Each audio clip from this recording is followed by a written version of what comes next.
One more moment.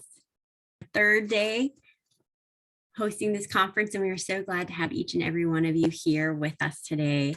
So I'm going to go ahead and get us started.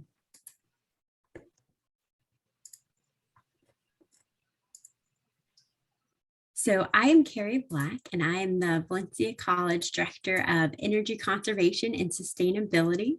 And it is a pleasure to be here with you all today and hosting this conference. And we have a great presenter, so I'm very excited. Just as a note, we will be recording today's session, and that will be posted after the conference on our YouTube channel.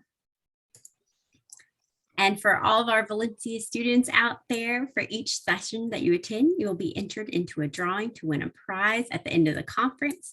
This includes stasher bags, which are reusable bags. So instead of having to use Ziploc bags, it's silicone reusable bags. They're washable. You can use them to cook with. You can put them in the dishwasher. So a great prize. Portable solar chargers, or even an iPad. So the more sessions that you attend, the greater your chances of winning. And you have to be an actively enrolled Valencia student to win.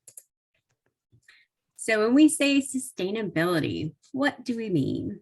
The common definition for environmental sustainability is from the Brundtland Commission to the United Nations in 1987, describing it as meeting the needs of the present without compromising the ability of future generations to meet their own needs. So throughout this conference, we will be looking at sustainability and what it means to live and work using our finite natural resources responsibly in order that they will be around for future generations to do the same. So what does the Office of Sustainability at Valencia really do? So our mission is to promote and execute operational practices in the service of environmental, economic, and social responsibility for current and future generations, while effectively communicating and educating about its significance of these practices for people and the planet. And our vision is to serve as a sustainability role model in our community. And one way to summarize all of this is with the triple bottom line, which emphasizes measuring success in three areas: environmental, economic, and social responsibility, or said another way, the 3 Ps: people, planet, and prosperity. So the office focuses on the operations of the college, and this goes into many areas, including waste and recycling, energy and water conservation, transportation, grounds, and food. And we are so proud to be here today, putting on this virtual conference to celebrate the 10-year anniversary of the establishment of the Office of Sustainability. It was created in the fall of 2011 with the hiring of the first sustainability director, Dr. Deborah Green, an environmental science faculty member at Valencia College. Over the years, Valencia has accomplished many things within sustainability, having gone from 1 green certified building to 12, improved and expanding recycling college-wide, including winning recycling competitions, as well as increased energy efficiency, saving millions of dollars through both mechanical and behavior changes, just to name a few. And none of this could have been done without the support of our students, faculty, and staff. So thank you to each of you and everyone who has been involved with sustainability, whether it was day one when the office was created or whether you joined us along our journey to today. So thank you. So we've had a great 10 years. What's in store for us for the next and beyond? Our 3 primary objectives are: 1, to obtain carbon neutrality by 2050, if not before. 2, we want to reduce the waste that the college generates. And 3, we want to improve water conservation and stormwater management. And our largest goal is carbon neutrality. That's the big goal that's facing colleges, businesses, nations worldwide. And it encompasses energy efficiency and conservation, renewables, and addressing transportation-related emissions. In order to be successful and accomplish our goals, we need your help. There are numerous ways to get involved. You can join a student club or get connected with SGA and the SGA Sustainability Officer at your campus. Also, there are opportunities for food waste champions to assist with food waste recycling education at our East and West campuses. You can also join our Tree Campus Higher Education Committee, and also keep up to date with ways to get involved in upcoming events by following us on social media. And you can also find out more about these opportunities by emailing sustainability@valenciacollege.edu. So without further ado, it is my pleasure to introduce our speaker today. Nate Douglas is Florida's youngest elected official, serving as vice chair of the Orange Soil and Water Conservation District. A student at the University of Florida in Gainesville, Douglas advocates for sustainable agricultural practices and policies that benefit the working class. So it is such a pleasure to have Nate here with us, a fellow student. So without further ado, Nate, take it away. Hey everyone, I'm Nate Douglas. Some of you may know me or have heard of me before. Not sure. No, it's big. So before we get started, I actually want to do a short Kahoot. So this one's not like a competitive one. I actually have that waiting for y'all later. I know a lot of us like competition here, but I have that for us later. I just want to pull like a little quick survey of where everyone is, how they learn about sustainability, and some of their beliefs. So I'm gonna go ahead and pull that up. So please join if you're able to.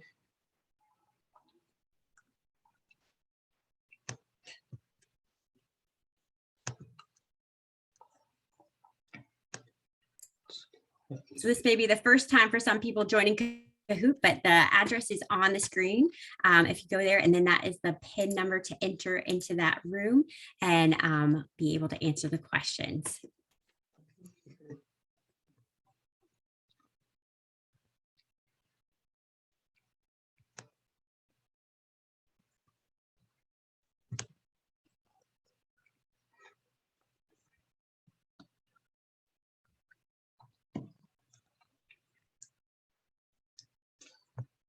So again, this is just to see, like, it's just a little survey where you all are.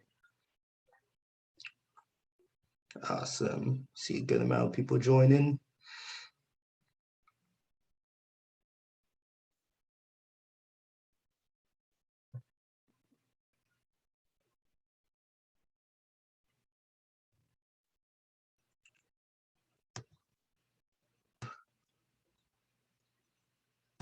All right.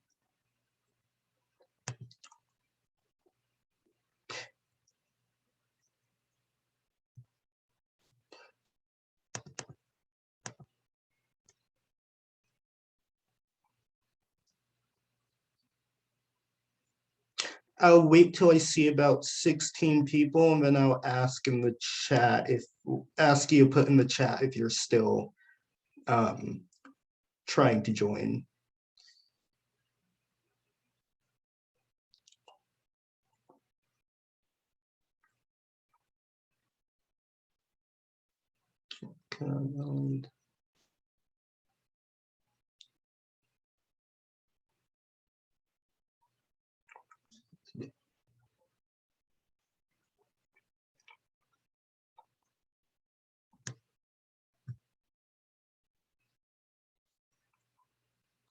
All right.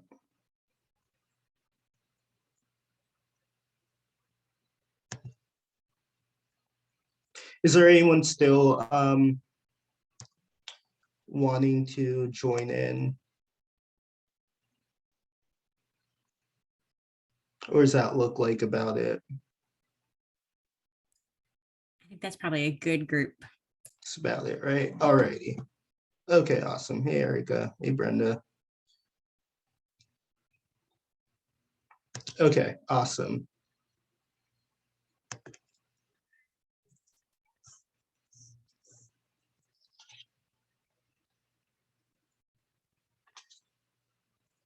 So what is your main source of information for sustainability?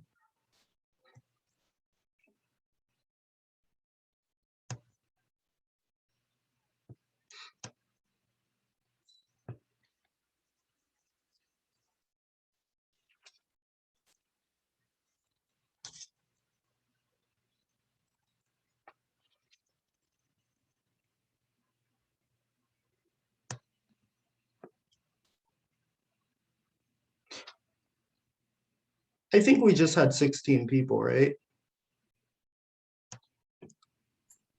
I believe so. Didn't do a quick number, but that's about representative. I'm not sure if I skip this, does it skip the whole question or just, okay, yeah, that works. Awesome. Okay, so it looks like, okay, most of you learn through social media. Actually sounds about right, and school and community. Okay, cool.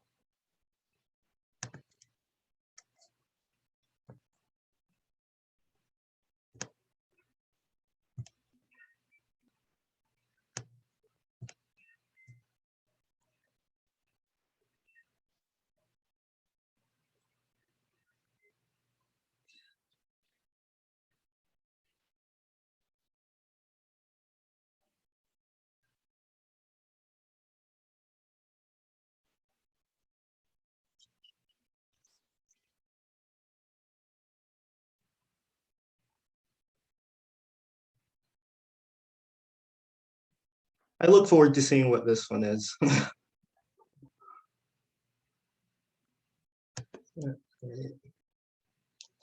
Okay, somewhat. Okay. Oh, it's kind of sad that not at all is the second most common answer. But that would be my guess, honestly. But somewhat, you know what? I think extensively, probably. Okay, some one person. Next.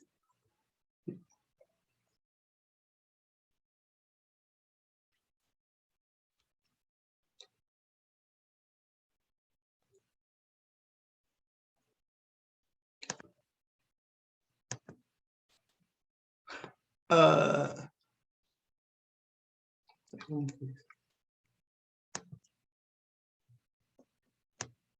oh, the game pin is it's right down here. It is 543-4916.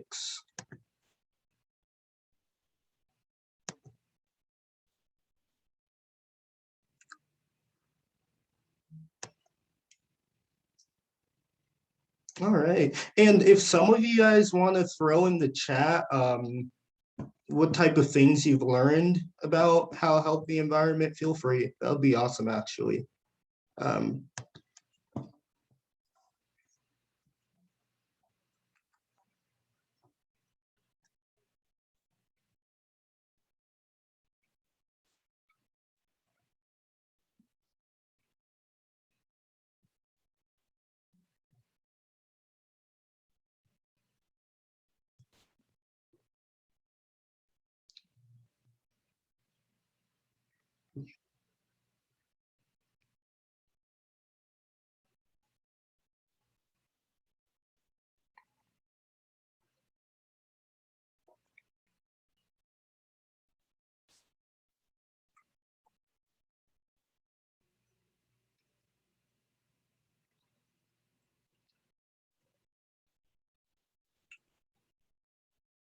13 answers. Okay.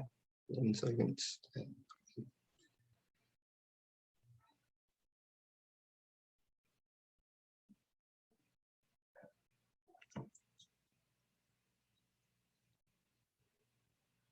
Okay. That's pretty, I'm actually kind of surprised by that. That's pretty awesome, actually. So social justice, poverty, and economic growth got the most. Wastewater and energy. All right. Next question is, do you think climate change is caused mostly by human activities?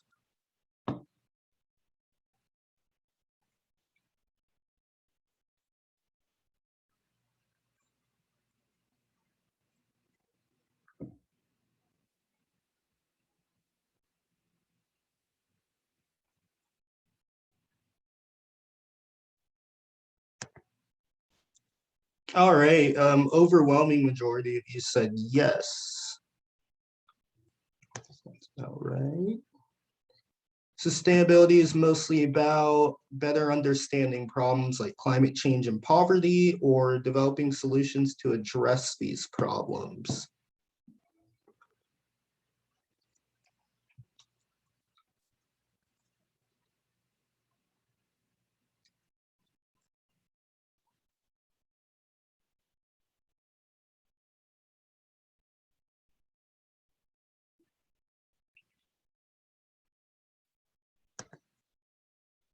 Okay, 88% of you said developing solutions to address these. Just curious, what type of solutions would you all suggest? See, I'm seeing a couple in the chat.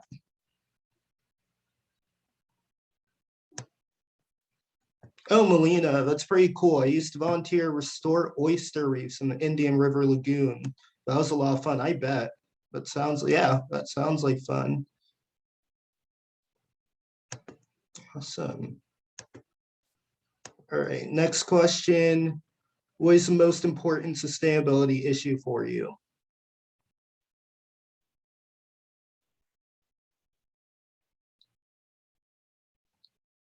This one's hard because I feel like a lot of these are very important, right?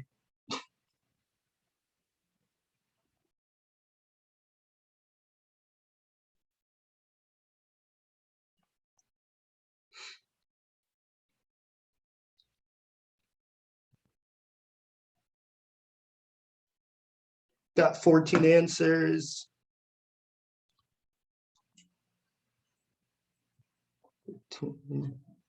Awesome. All right, most of you said energy, climate change, water and environment. Sounds about okay. And I think most of us know the answer to this. Well, I would think so, but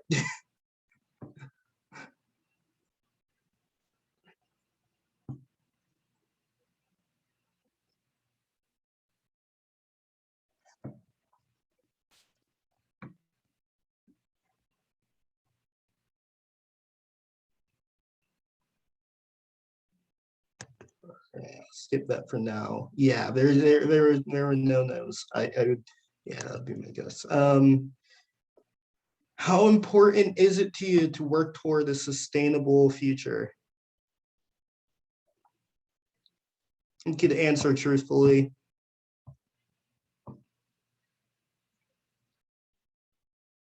No one's gonna know.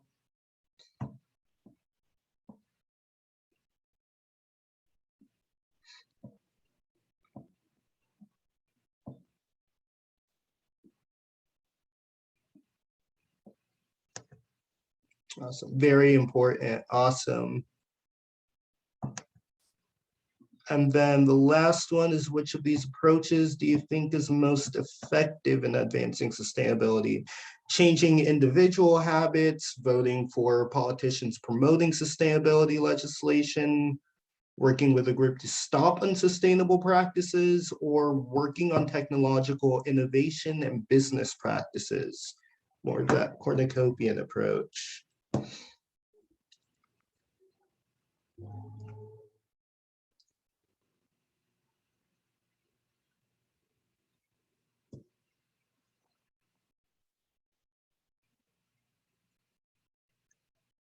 Oh, we have 17 answers. Awesome.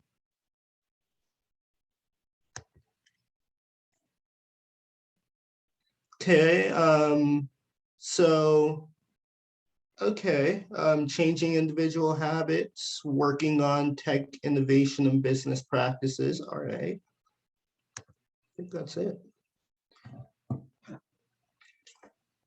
All right, I think I don't know what that is. All right, let me start a new share here.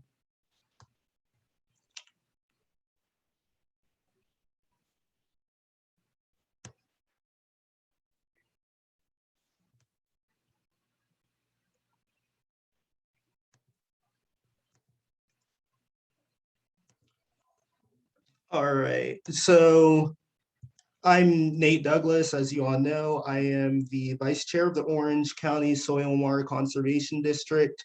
I was elected last year in November of 2020 during the general election in Orange County. And so most of my decisions to run is I genuinely, I have a concern about Orange County's future. not really only Orange County. I have a concern about the country's future, but especially Orange County. Living here, I believe that there is a lot of corporate money in politics, and a lot of that is kind of, it's not really leading to a sustainable future. They're fighting against a lot of legislation meant to protect the environment. And so those are some of the reasons why I ran. So some of the ideas that I think should be implemented are transit-only bus lanes, sustainable healthcare, and green infrastructure. And just to make sure everyone could see my full screen, right?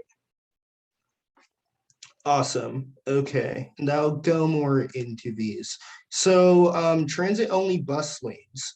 So about 29%, almost 30%, it's actually gone up in recent years of US greenhouse gas emissions actually come from transportation. And the reason why transit-only bus lanes are so important is it could reduce traffic, it could get more people where they need to go, it could especially help working people in larger cities, and it reduces carbon emissions as well. So really the streets with the highest traffic density, they're normally good candidates for transit-only bus lanes. They help organize traffic flow, they improve the performance and also transit efficiency. They make public transportation a bit more attractive as well. And basically what transit-only bus lanes are is it's just repurposing separate car lanes or parking lanes and making them only for buses. The most common way to do this is something called the red carpet, which you've probably seen. They're around Disney as well. Is basically, it's just, and also downtown Orlando, if you've been, which most of you probably have. Basically, it's just a lane only made for buses. It makes it more accessible and they don't have to stay behind cars, basically. So why is this helpful? Well, we've seen in certain areas, such as Boston, for instance, that transit-only bus lanes reduced car accidents by over 24%, and they made roads about a quarter more efficient as well. The average lane, just car lane during peak hour, could transport between 600 to 1,600 people per hour. When you add a transit-only bus lane, that's 4,000 to 8,000 people per hour. So that's way more than double what you can do with a normal car lane. So sustainable healthcare. This is something that I think most people would be very surprised about. So healthcare is actually, believe it or not, one of the most carbon intensive industries. A 2013 study by Yale actually found that health damages stemming from the US healthcare system were on the same magnitude as death from preventable medical errors. So the healthcare industry in the US actually accounts for about 12% of acid rain, 10% of smog formation, and 9% of respiratory diseases from particulate matter. So we're seeing that an industry that is supposed to be protecting our health and well-being is actually kind of an industry that is harming our health, actually. Something else that's surprising is that same study found that if healthcare in the United States, just the United States alone, was its own country, it would actually rank 13th in the world for global emissions, for GHG emissions. That's actually higher than the entire United Kingdom, which, as you know, has their separate healthcare system. So ways that we could fix this is we can transition to 100% renewable energy for for data centers, to power data centers. We saw this actually done at certain institutions in Boston, actually, and many are actually looking toward investing in solar energy, hydroelectric hydroelectric energy, and wind power as well. So those are ways that we can make it more sustainable. Ways that we could do it here in Orange County as well is right now under status quo, we're getting food from corporations, larger corporations. So these are the air marks. These are corporations that serve foods in private prisons, and also our schools as well. Instead, we could try switch to more locally grown healthy foods in our hospitals. And obviously, another way to do that is also switch to carbon neutral hospitals as well. So now we're going to be talking about green infrastructure, which I also have a Kahoot for this as well. This is more of a competitive one. This one should be a fun one, so green infrastructure is basically, sorry about that, is basically sustainable water management, climate change adaptation and mitigation, and providing habitable environments for our wildlife as well, going back to our natural preserves. So this can be done through rainwater harvesting rather than runoff. We're seeing right now with what we call gray infrastructure, which is the more traditional type of infrastructure, stormwater drains. We're seeing that runoff is actually becoming a large source of pollution. We could start with also vegetated rooftops as well. So these are green rooftops, and I'll go more into that. Sorry, I keep doing that.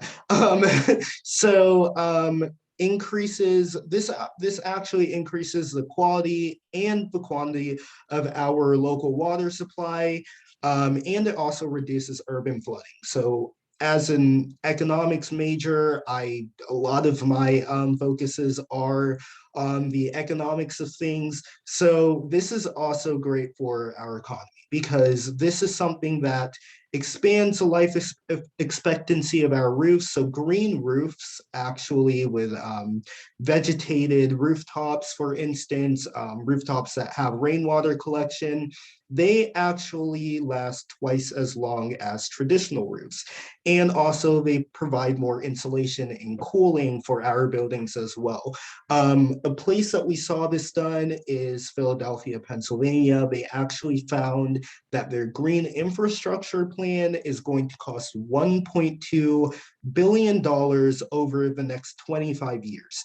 That's compared to $6 billion for gray infrastructure, which is the more traditional infrastructure we have right now. Also, the Natural Resource Defense Council found that if a place like Detroit greened all of its commercial and industrial rooftops, it would be equivalent to removing about 10,000 trucks off the road for a year. So that's a lot. Imagine if we were to do that in Orange County as well. So I have a little Kahoot to make it more entertaining for you all about green infrastructure. Just a moment. I'm going to pause screen share real quickly.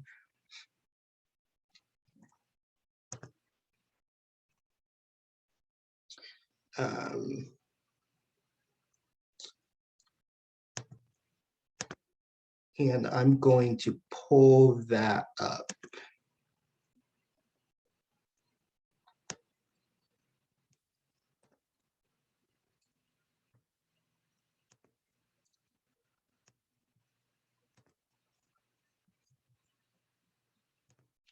Classic.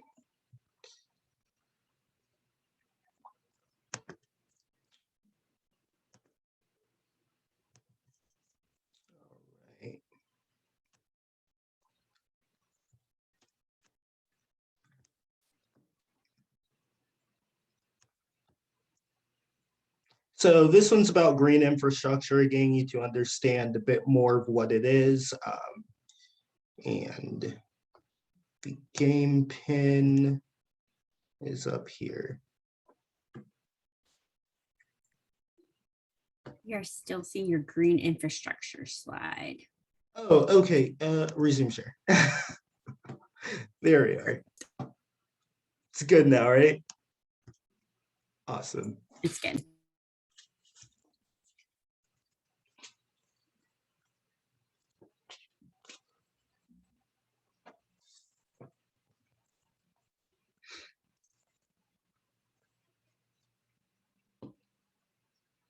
Awesome, awesome. Take a look at the chat here.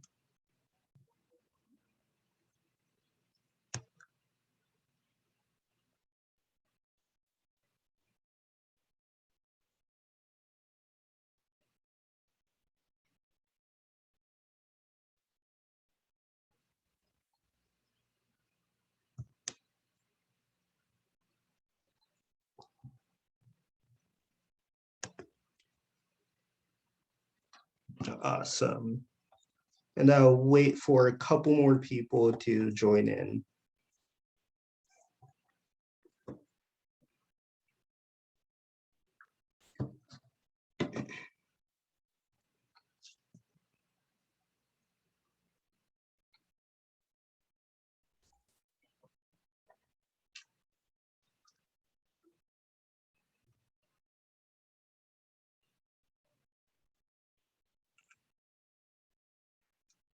Right. I'll give it another 30 seconds about.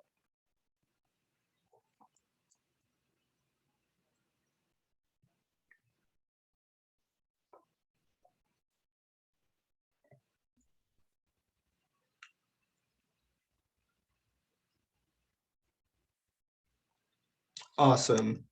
And then others could join in with, should be a code at the bottom once it starts. So green infrastructure helps address sustainability challenges by building with nature in mind. True or false?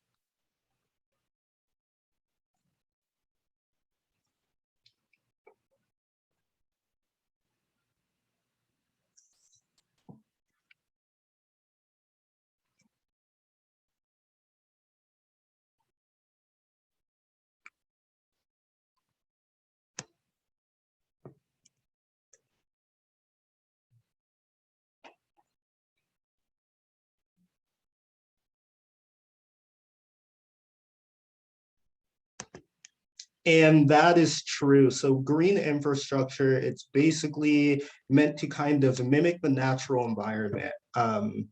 So I think that when we press next, we should be able to see who. Okay, and Melina's first, Greg, Elizabeth, Mila, Carrie, awesome. Next. Commercial buildings account for 20% of energy used in the US, of which blank is wasted.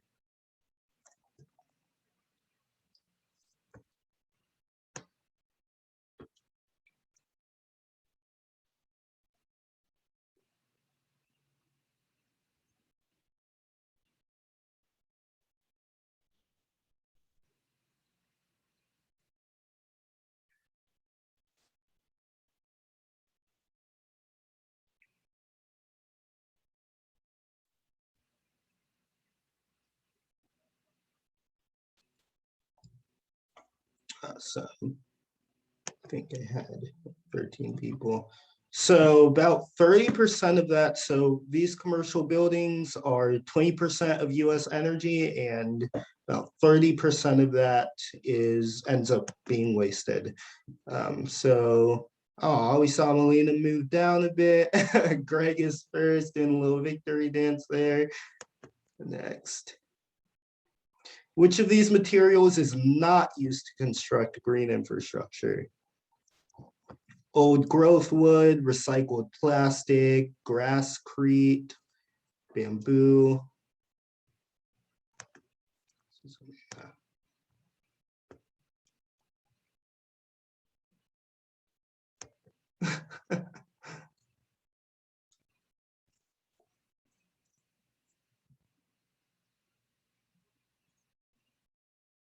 right. That's old growth wood. Let's see who. Oh, come on. Oh, wow. Molina, what happened? Looks good. So we have Greg, Carey, Tana, Milo, Melanie. We still have 7 more. What is the best description of a sustainable city? Lots of playgrounds designed for social, economic, environmental balance, green roofs, livable wages.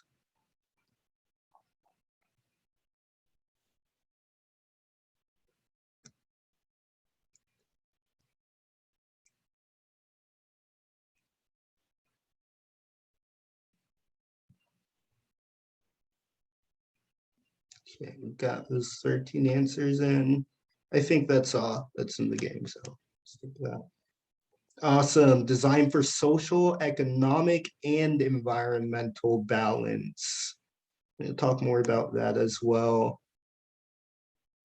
Awesome. Oh, Milo's on the streak. Next. Green infrastructure makes use of what types of green spaces? Green roofs, wetlands, urban gardens and parks, or all of them?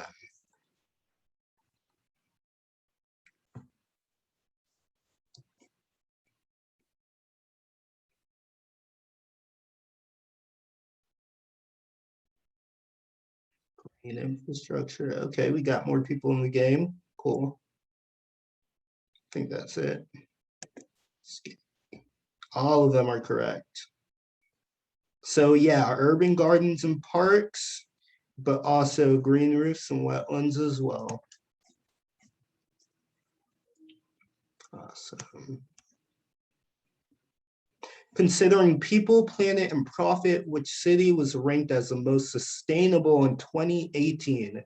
This is 2020 now. I think, if I'm not wrong, I think this year it's San Diego, but I could be wrong.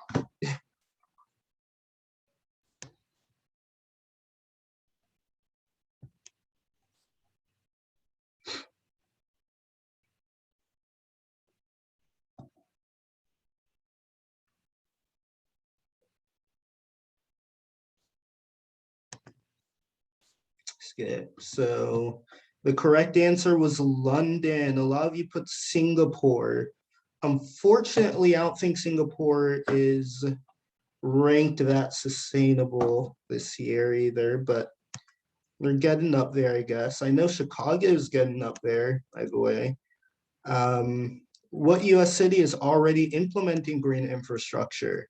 So is it Phoenix, New York City, San Diego, or all answer options are correct?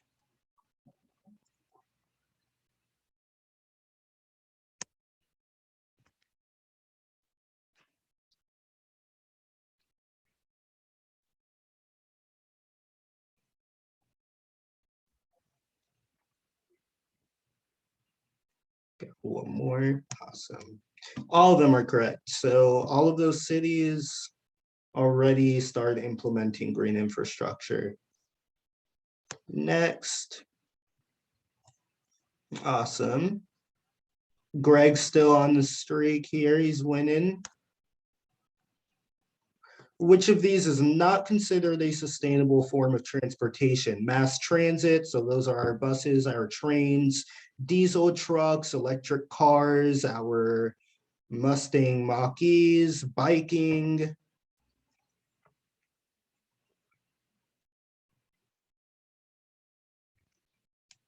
Which one is not a sustainable form of transportation? Diesel trucks, almost everything. Someone said electric cars. Electric cars, I mean, there's some issues there, but overall they are zero emitting when on the road. So, all right. How can we reduce waste at home, school, and work?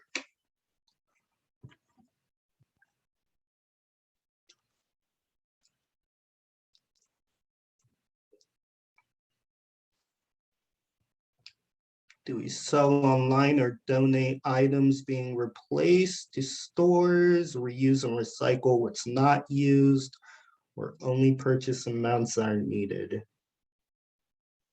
Or are all of those correct? And all of those are correct, right?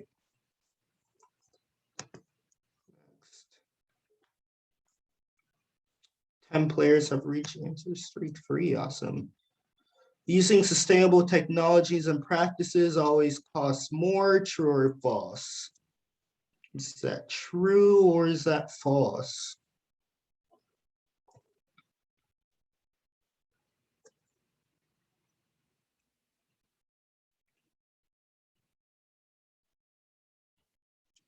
Yep, that's false. It does not always cost more. Like the $1.2 billion over 25 years, or the $6 billion for gray infrastructure in Philadelphia. And then we're moving on to our last question. Greg is still in the lead. What might you do to advance green infrastructure, promote energy and water efficiency at home, school, and work? Learn about the costs.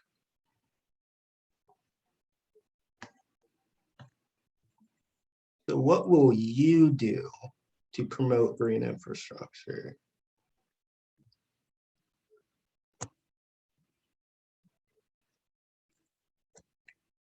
This one's more of a personal preference here.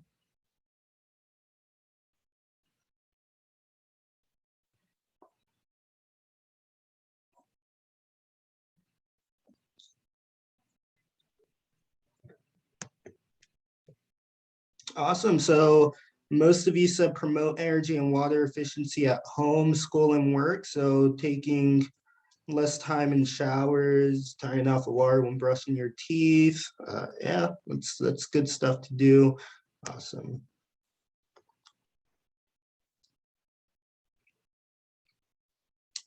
Good job, Carrie, third place.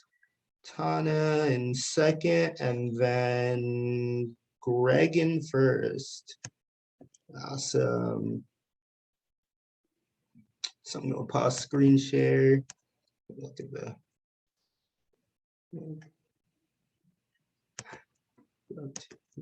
So let's go ahead and get back to presentation here.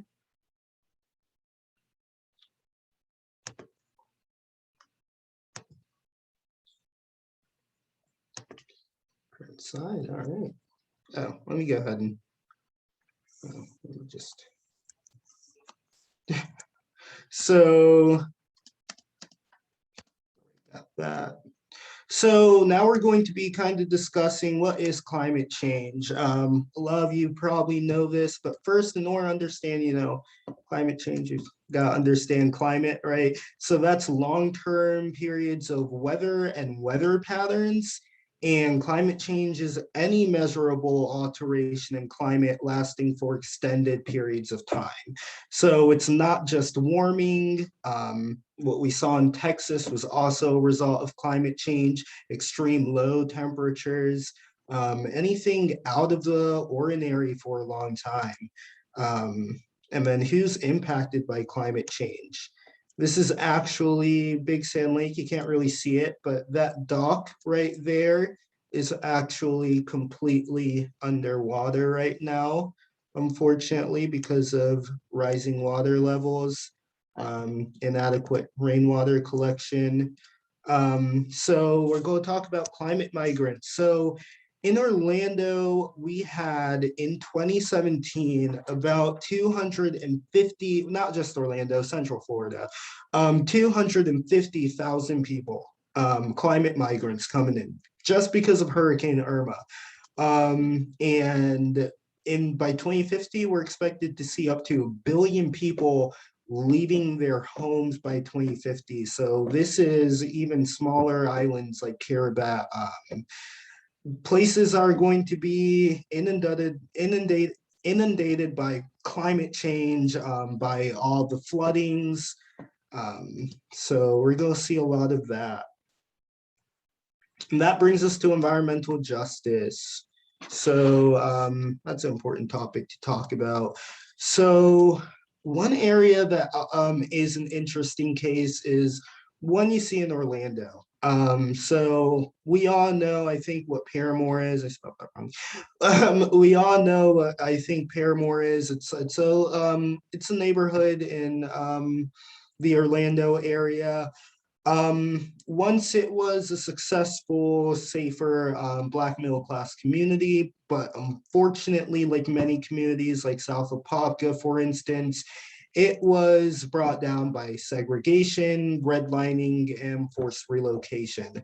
That was something that happened in the past, but now we're seeing something, a similar story as well. Um, we're seeing places like Griffin Park, which unfortunately it's been a planning disaster. Was it intentional or not? We don't know, but we're seeing that there are big discrepancies between our wealthier communities and our marginalized communities. This is a community that's completely encircled by roads, noise, and pollution. In fact, there is an I-4 corridor encircling it, and many experts have called it a noose surrounding that neighborhood. The income is below, the median income is below $14,000, and childhood poverty is at 73%.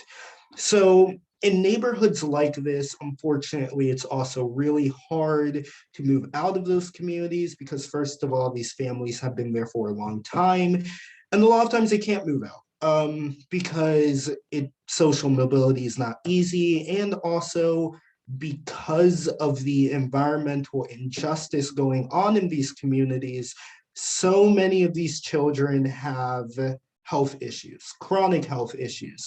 So these range from physical to mental.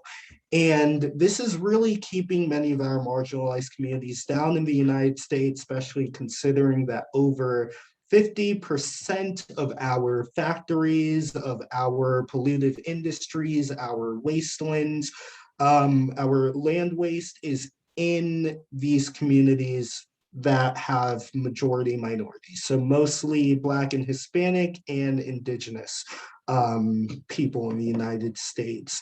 So when it comes to environmental justice, there are many things to keep in mind, right?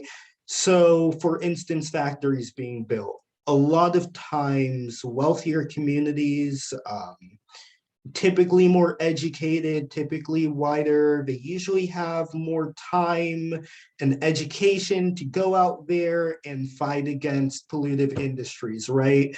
Fight against factories moving into their cities, right? But unfortunately, a lot of times, these aren't fights to completely get rid of these industries, right?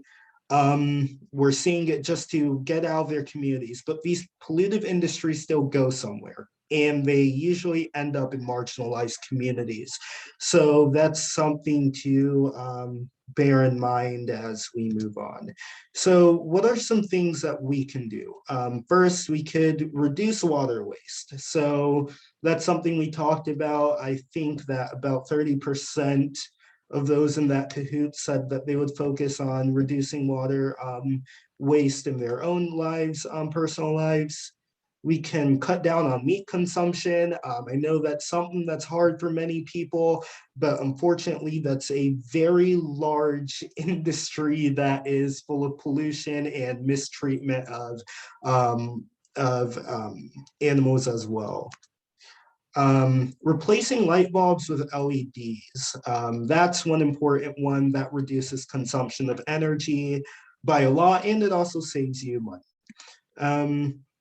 Reducing our car use, regardless of what car you have, taking more public transportation. So that's why I believe that we should have more transit-only bus lanes, making it more attractive.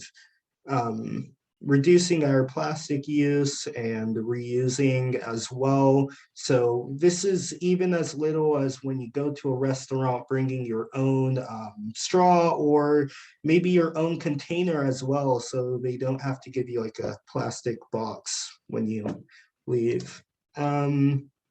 Composting, so this is something that helps our natural environment, and this is also part of green infrastructure.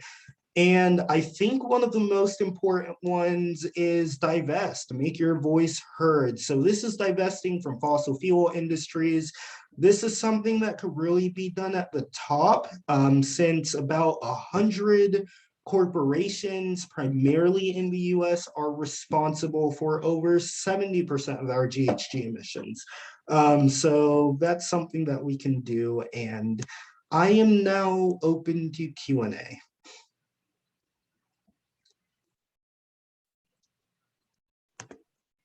Perfect. Well, thank you so much, Nate. So do we have any questions from our audience? Feel free to unmute, or also you can type it in the chat as well.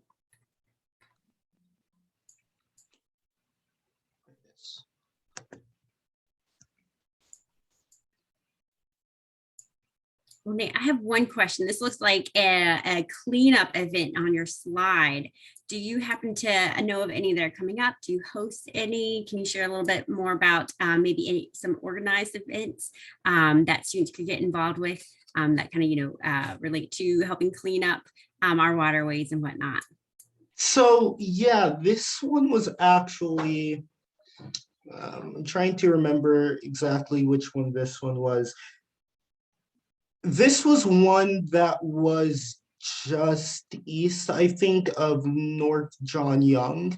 And this one was, so you could see there were people kayaking. Actually, there were a bunch of people who met through an app called Meetup, and they all expressed interest in kayaking and canoeing.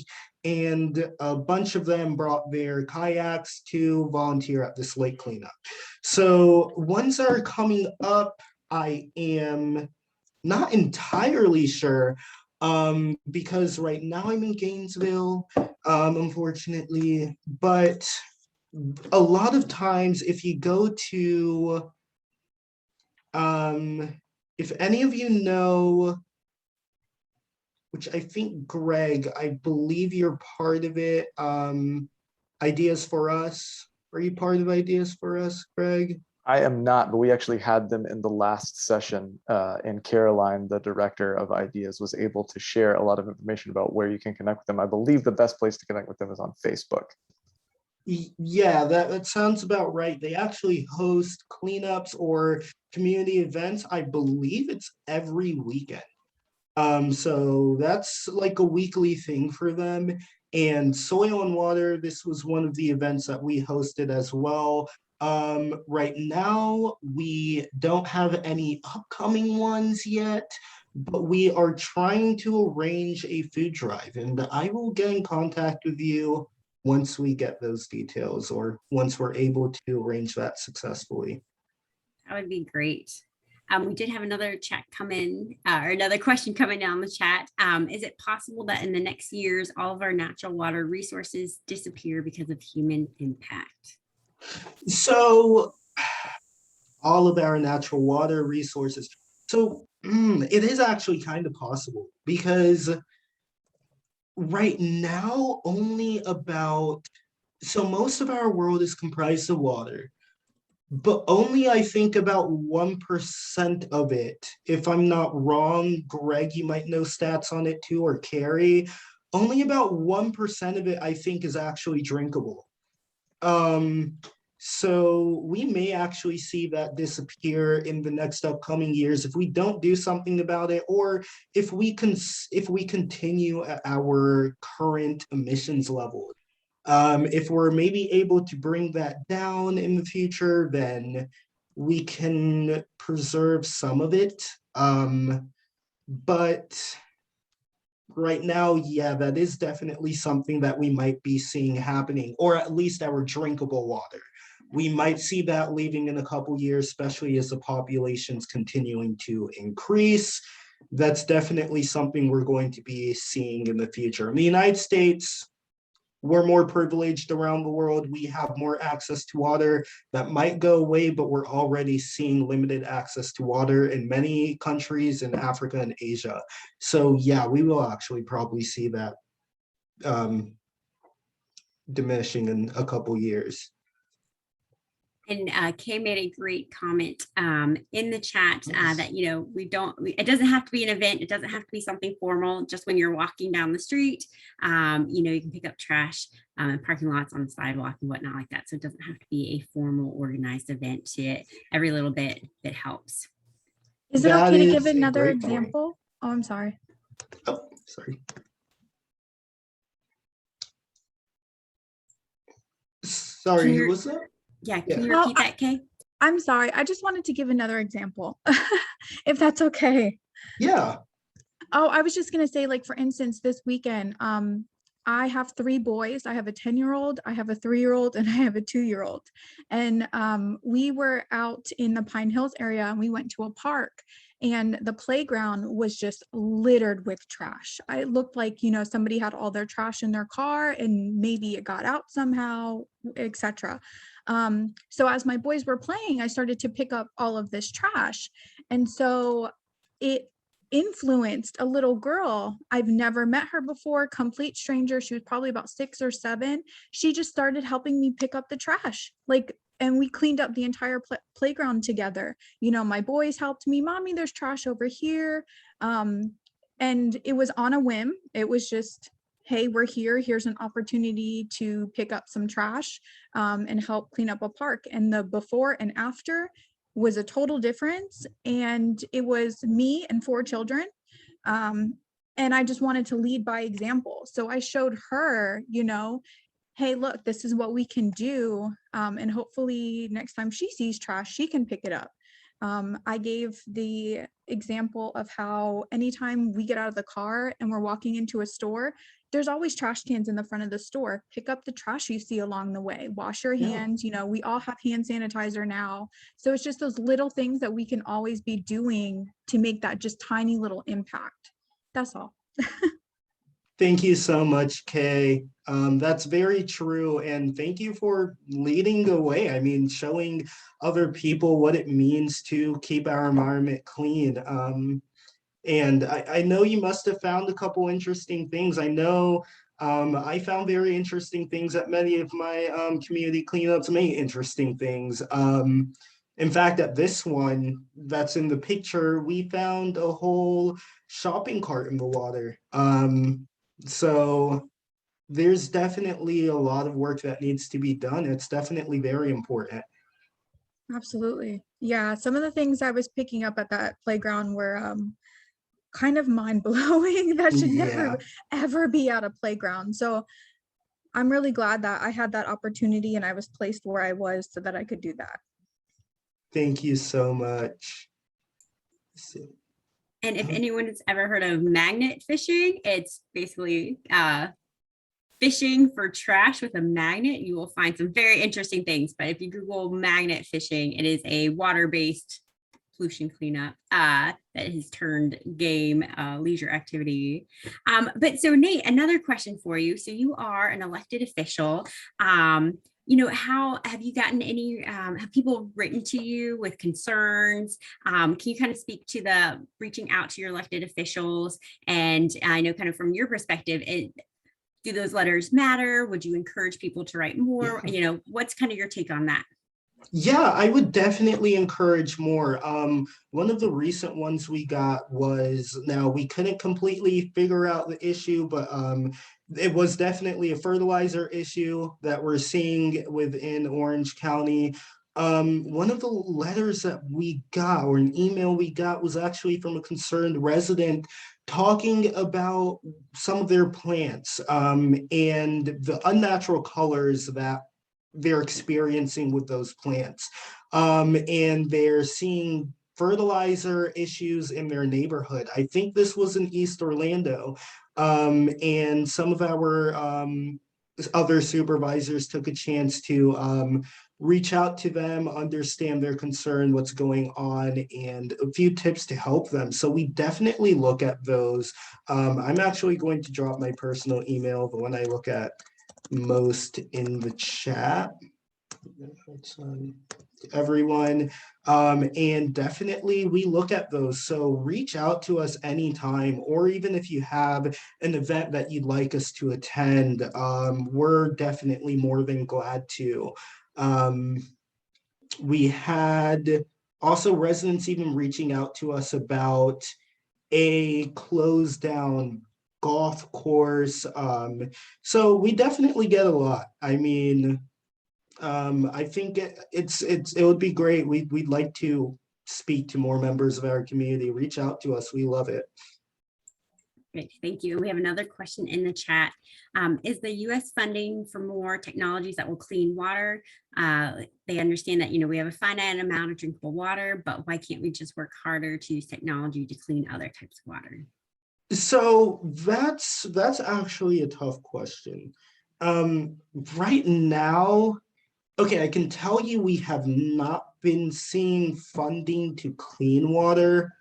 We have in the past at least seen funding to conserve our water supply, preserve it. But unfortunately, from past administrations, we've seen things like the navigable water rule, which has, instead of preserving our water, it has kind of ruined the water supply for many in our marginalized communities, like indigenous communities in Arizona, New Mexico. So we're not actually seeing much funding to clean water. Now that's something that's tough. We have to more work to preserve water because we only have a limited water supply. But that's a good question, and maybe I'll do more research into that actually to see how we can clean water. I mean, I know Greg and Carrie are also in sustainability. Have you two seen any of those I'm not aware of? Well, so one thing you could also, think about is also reclaimed water. So they are cleaning water and then using that for like irrigation, because a lot of our water use goes for watering our lawns and green spaces. So using water and cleaning it, but not to the level where you'd be drinking it, and using that water to water our green spaces. So that helps cut down on the potable water use for that's just going out on a lawn. So that's one thing. I know Orange County, we had Jeff Benavides on yesterday, and he was talking about in the west part of Orange County, they just opened up a water reclamation facility. So using high tech processes and procedures to clean water as well. But just like in all sustainability, prevention. So with recycling, we talk about reducing is the first step, and then recycling comes later. Pollution prevention. So starting, from the beginning. So looking at our pesticides and fertilizer use and limiting that. So just looking at how can we stop it from the beginning instead of having to treat it.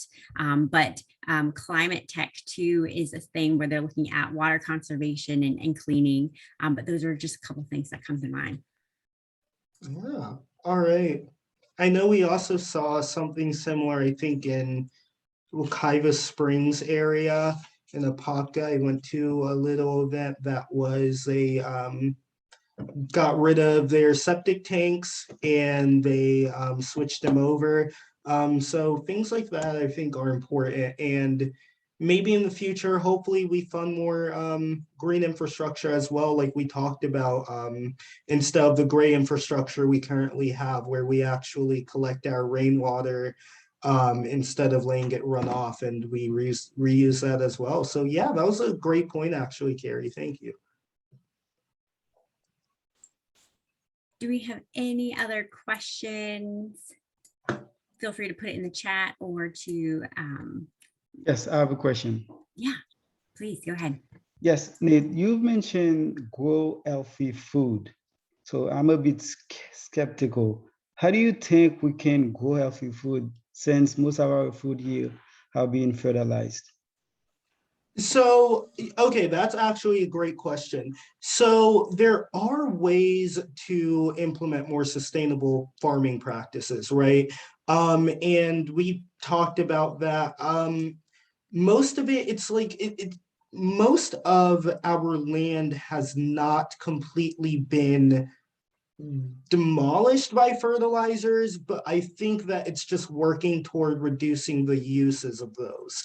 reducing the use of harmful pesticides as well. And there's many practices that local farms could engage in order to do that. Many programs that would help subsidize cleaner farming practices as well. So I think that that's something we could look into, growing healthier foods and getting, at least, even if it's not growing local healthy foods, it's at least reducing the use of those large corporations, such as Airmark, for instance, in our local hospitals. So I think that our farmland's not completely ruined. We still have space to work with.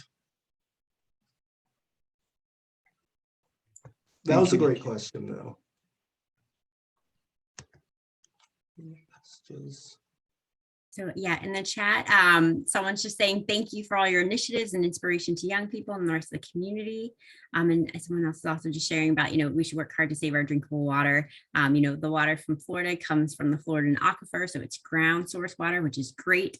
Less likely to be polluted than surface drinking water, so surface source drinking water. So definitely, yeah, working hard to save our drinking water.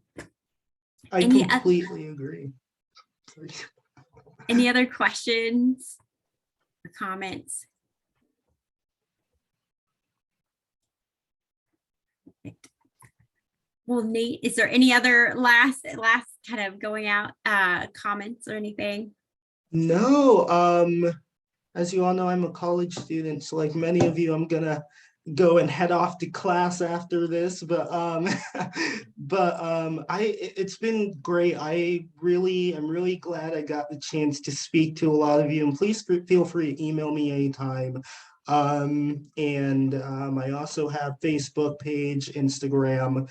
That is, I'll drop my Instagram down as well.